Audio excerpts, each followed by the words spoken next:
Benjamin Netanyahu. Mr. Prime Minister, welcome back to Meet the Press. Thank you. Good to be with you. Let me start with your judicial reform package. To say that it has gotten a negative reception might be an understatement. Your own defense minister called for a pause in it. He was concerned about it hurting Israel's security due to so many reservists being upset about it. The Israeli public approval for you has plummeted. The most recent Channel 13 poll has 71% disapproving of the job you are doing. Even among your own Likud party members, more people have a negative view of your job than a positive. And late last week, the credit agency Moody's downgraded Israel's economic rating due to what it said was what reflects a deterioration of Israel's governance, as illustrated by the recent events around the government proposal for overhauling the country's judiciary. Given all of this, have you decided to rethink and pull back on some of your reform ideas? Well, you loaded so many things, many of them incorrect, in your questions. I'll try to, how do you say that? Unpack that one by one. Okay. The first thing is that I look for a broad consensus on the judiciary. Every democracy, including your own, has continuous tension between the judiciary and the executive or the legislative. That's happening in America. It's happening in France. It's happening in Israel. It's a natural tension of trying to keep the balance between the three branches of government. And Israel is no different. In Israel, the last 30 years has been a growing arrogation by the Supreme Court of the powers of the executive and the legislative. We're trying to bring it back into a proper balance. But that obviously has concerns because democracy is based on the will of the majority, the will of the people is reflected in the government that is elected and the legislature that is elected, and protecting individual rights, the will of the majority and the rights of the minority. And how to balance that is something that we're working at now. It's not easy. I want to make sure the pendulum doesn't swing from an all-powerful judiciary, always independent, but not always all-powerful, that overrules the government or the parliament. But at the same time, I don't want the parliament overruling automatically every decision of the Supreme Court. So I've decided to take time out, try to get a balance between the opposing views, and there are strongly opposing views in both sides of our society, and I hope to reach this by consensus. I think that's actually the right thing to do, and I'm doing it. How do you guarantee consensus here? Because if you do this by a party line vote, right, where the majority, it's only a majority government, ends up doing this in the Knesset, you're making a radical transformation to essentially your judiciary with ideological, with a very divisive ideological majority that isn't reflective of the public right now. Why do that? So how do you create a consensus? Do you promise to only pass this if it can get 90 votes in the Knesset? Well, first of all, I don't think your reflection of what is the public opinion is correct, but there are always these tendentious polls that we just had a poll 3 months ago, and it's called an election. And in fact, what has happened in the last 3 months is that overwhelmingly, not only the parties that won, but right now the broad base of the Israeli public believes that we have to have these corrections in the judicial system. But I think we have to do it, pardon the pun, judiciously, because I think that that's the only way that these reforms will hold, because otherwise the next government will change it again. Why don't you if call, you want to strive for consensus, you realize, you know how difficult it is. You've been a republic, a democracy for 250 years, and you're still arguing about it. We've been a democracy for 75 years. We have, it's a tough job, but I think we can achieve it. Let me ask you this. If this is what you want to do to the judiciary, you didn't say this in this detail, the public didn't know this. The beauty of what you could do, you could call a snap election. You could basically say, okay, I'm going to run on this. The public knows exactly what we're doing. Let's see, run on it. Give the public a chance to weigh in on the specific reforms. You could do that if you wanted to. Actually, we did run on it, and my party's representatives talked about it at great length. And that's another misconception. But there's so many misconceptions. Here's one. I'll give you one. This is a right-wing government. This is the most radical, extreme conservative government, and so on. Okay, how many of your audience know that the Speaker of the Knesset, the Speaker of our Congress, okay, is gay? How many know that he was nominated by me? And how many know that he was overwhelmingly elected just a few months ago? Nobody knows that because it doesn't fit the bill. How many know that my government, we have 20% of Israel's citizens are Arabs. How many know that my governments actually invested in the Arab sector, in their social welfare and infrastructure and education, in transportation and so many things, more than all the previous governments combined? They don't know it because it doesn't fit the bill. There is so much misinformation about what is happening in Israel that is fed from Israel. Political opponents, it's natural. They're feeding, the political opponents abroad, and so the picture is set. But that's not the real picture. Israel is a vibrant democracy, has been a vibrant democracy, and will remain a vibrant democracy. And the one who's most committed to that is me. I was educated in the United States in Philadelphia. I learned a lot about democracy in Philadelphia. I read Locke, I read Montesquieu, I read Madison, Hamilton, Jefferson, and I didn't just read them. I'm trying as best as I can to implement the principles on which I was raised right here in Israel. Do you understand, though? It's possible. It's not easy, and given the vilification, it's hard. But do you understand why perhaps your opponents in the country just don't take you at face value about the judicial reforms? Because you yourself would benefit from these reforms due to your corruption trial and the ability perhaps to make this either corruption trial totally go away or be delayed. How can you lead this effort if you yourself may benefit from this effort? How do you make it credible to the public? Here's another fib, another lie. That's just not true.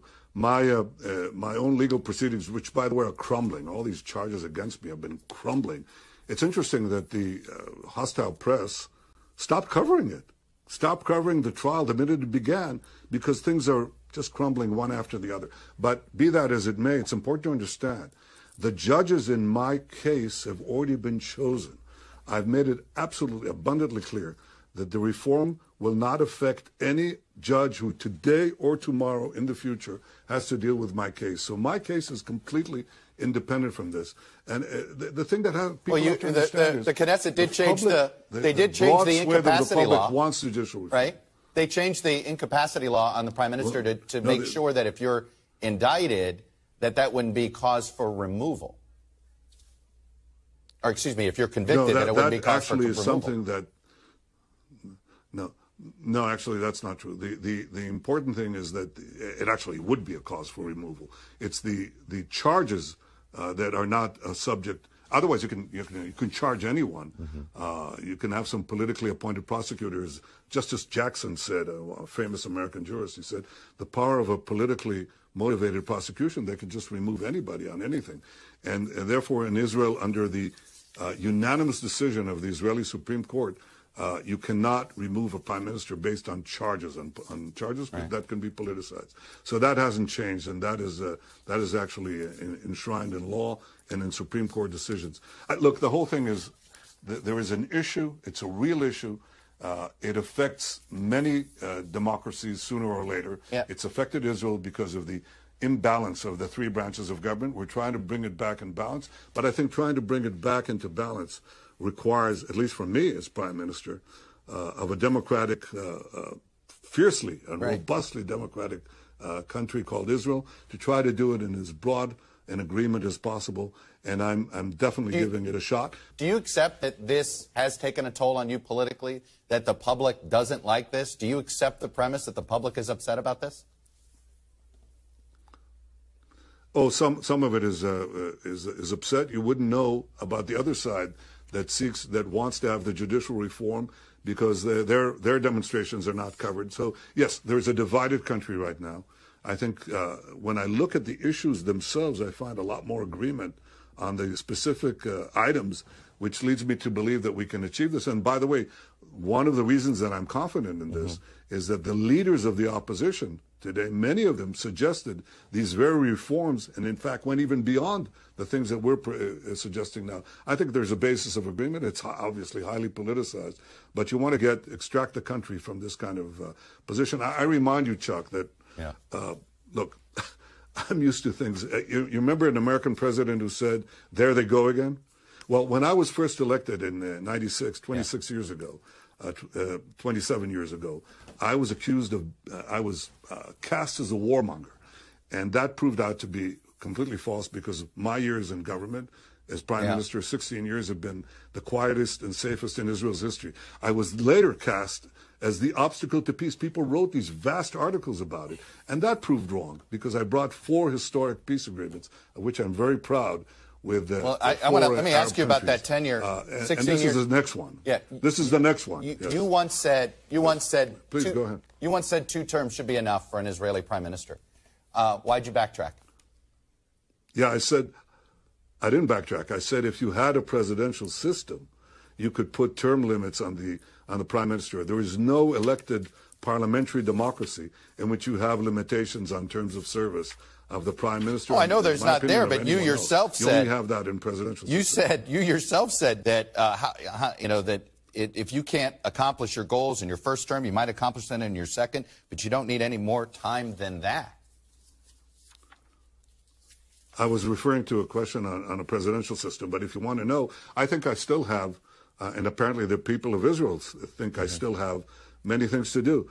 Block Iran's quest for the bomb, expand the circle of peace with other Arab countries, forge Israel's economy to bring it to much higher levels. I've made it a free market economy, but I think we have incredible potential. And all these things, and perhaps arrive at a consensual judicial reform. These are 4 big tickets. By the way, I have another 8, but I'm not going to take your time. I hear you very quickly.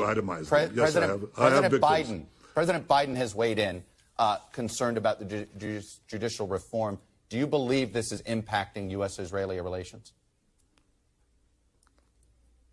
No, I don't. I think President Biden has been a great friend of Israel. I've known him for 40 years, from the time he was a senator, through vice president, through president.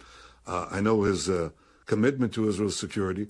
Friends can have disagreements on occasion, but I share with him the view that we should act, not only share the view, I'm actually acting on it, to try to reach a broad consensus as possible. I want to tell you one thing, Chuck. When I compare the degree of coordination between Israel and America on security matters, on intel, on cyber, economic cooperation, I mean, there's just no comparison to where this was 27 years ago. Today, I think Israel, I always say America is Israel's indispensable and by far the best ally.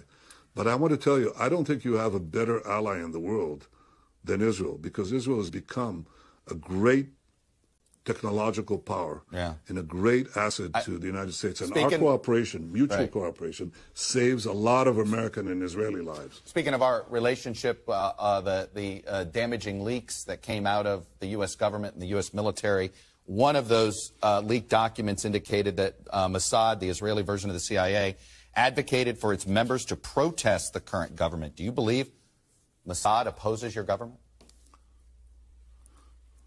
No. God, no. I think that was, first of all, I value American intelligence a little more than that, and I think they probably know the truth. The truth is that the Mossad legal advisor said that under Israeli law, junior members of Mossad can participate in demonstrations, not senior members. That's, I think, what led to this misunderstanding. Gotcha. But no, I think the Mossad, the military, our internal security services are working hand in hand with me as Prime Minister to assure the security of the country, and they're doing a damn good job of it, too. Well, Mr. Prime Minister, you promised me some long answers to my questions, and we got them today. I appreciate you coming on, as you always do, and you do answer all of my questions. Your questions were longer in some cases than my answers. That is but a very fine. fair critique. You are correct. Thank you, sir. Appreciate it. We'll see you next time.